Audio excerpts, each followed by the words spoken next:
ఈరోజు కథ నిత్య కలలో కన్నయ్య. చెప్పాలంటే ఇది కథ కాదండి, నిత్యకి కన్నయ్యకి మధ్య ఉన్న అనుబంధం. అనగనగా ఒక ఊళ్ళో నిత్య అనే చిన్నారి ఉండేది.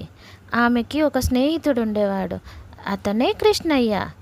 నిత్య ముద్దుగా కన్నయ్య అని పిలుచుకుంటూ ఉండేది. ఎవరైనా పిల్లలు వాన వచ్చినా ఉరుములు వచ్చినా భయపడతారు కదా, కానీ నిత్య మాత్రం చిరునవ్వుతో చెప్తుంది, నాన్న, కన్నయ్య వస్తున్నాడు నాతో వర్షంలో తారంగం తారంగం డ్యాన్స్ చేయడానికి అని. ఒక రాత్రి ఇంటి బయట శబ్దం అయితే బయటికి వెళ్ళి చూసింది నిత్య.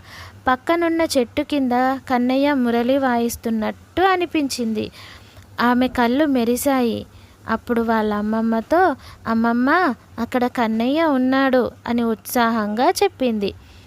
అలాగే ఎప్పుడైనా అమ్మ తిడితే ఆమె తన గదిలోకి వెళ్ళి తన మనసులోని బాధలను కన్నయ్యతో ముద్దుగా చెప్పుకునేది. ఆ రాత్రి కలలో కన్నయ్య వచ్చి ఇలా చెప్తాడు, నిత్య, నువ్వు నవ్వితేనే నేను పాడతాను. నువ్వే కదా నా చిన్ని గోపికవి, మరి నువ్వెప్పుడు నవ్వుతూ ఉండాలి. ఆ మాటలతో నిత్య నవ్వింది. ఎందుకంటే ఆమెకి కన్నయ్య ఉన్నాడు కదా.